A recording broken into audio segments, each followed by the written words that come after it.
বন্ধুরা, এই সেই মোচা যেটা তোমরা কালকের ভিডিওতে দেখেছো ছাড়াতে বসেছিলাম। তো আজকে রান্না করবো। এই দেখো ছাড়িয়েছি, হাত কালো হয়েছে, ওই একটুখানি লালচে লালচে ভাব রয়েছে। এ দেখো দুটো হাতই দেখাচ্ছি, দেখো দেখতে পাচ্ছ? তো এই হলো মোচা ছাড়ানো হয়েছে। তো চলো মোচাটাকে তোমরা কি করো, ছাড়িয়ে কুচি কুচি করে নুন হলুদ জলে ভিজিয়ে রাখো, তারপর সেদ্ধ করো। তো আজকে আমার ভিডিও দেখে যারা মোচা খেতে চাও না, ছাড়ানোর ভয়ে, কাটার ভয়ে, মানে হাত কালোর ভয়ে, তো যারা খেতে চাও না, মনে ইচ্ছা থাকে মোচা খাওয়ার, কিন্তু এই যে ঝামেলার জন্য খেতে চাও না, আজকের পর থেকে গ্যারেন্টি দিচ্ছি তোমরা মোচা এনে খাবে। যে পদ্ধতিতে তোমাদেরকে আমি দেখাবো সেই পদ্ধতিটা তোমরাও শিখেও নেবে, আর মোচা বাজার থেকে এনে করার ইচ্ছাও জাগবে। তো দেখো হাত কালো হয়নি, ছাড়াতে একটুখানি লালচে ভাব হয়। তো চলো এটাকে আমি ধুয়ে নিয়ে আসি। হ্যাঁ, তোরা কড়াই বসিয়ে দিয়েছি, মোচা ধুয়ে নিয়ে চলে এসেছি। দেখো জল বসিয়ে দিয়েছি, এরপরে একটু সর্ষের তেল দিলাম, তারপরে দেখো নুন দিলাম, তারপরে এই যে হলুদ দিলাম, একটু হলুদের পরিমাণটা একটু বেশি দেবে। এরকম মোচা ধুয়ে নিয়ে চলে এসেছি, এবার চলে যাচ্ছে এখানে।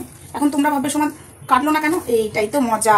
দেখতে থাকো, শর্ট ভিডিওর মাধ্যমেই দিচ্ছি, দেখতে থাকলে বুঝতে পারবে। এই দেখো ভালো করে একটু মিশিয়ে দিচ্ছি, এইভাবে দিয়ে এই ঢাকা দিয়ে দিলাম। এবার সেদ্ধ হোক, তারপরে দেখা হবে তোমাদের সাথে।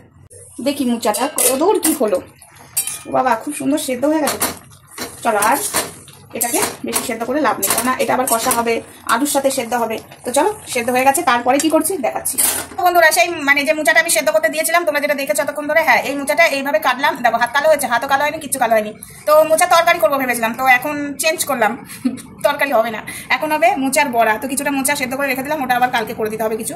আর এটা এখন এই দিয়ে বড়া করবো, হেভি লাগে খেতে। তো এরকম করে সেদ্ধ করে তোমরা তরকারিও করতে পারো, বড়াও করতে পারো, সেটা তোমাদের ব্যক্তিগত ব্যাপার। তবে এইভাবে মোচা ছাড়াবে, মোচা সেদ্ধ করবে, মোচা সেদ্ধ করে কাটবে। সেদ্ধ করার আগে কাটলে মোচাও কালো হয়ে যাবে, হাতও কালো হয়ে যাবে। দেখতে পাচ্ছ মোচা কোথায় দু একটা হয়তো কালো কালো ভাব হয়েছে, বাট এরকমই। তো যাই হোক, বড়াটা করে নিই, আর তোমরা ঝটপট এরকম করে মোচা ছাড়ানো, সেদ্ধ, কাটা সব শিখে নাও। আর চ্যানেলটাকে অবশ্যই সাবস্ক্রাইব করবে। চলো টাটা।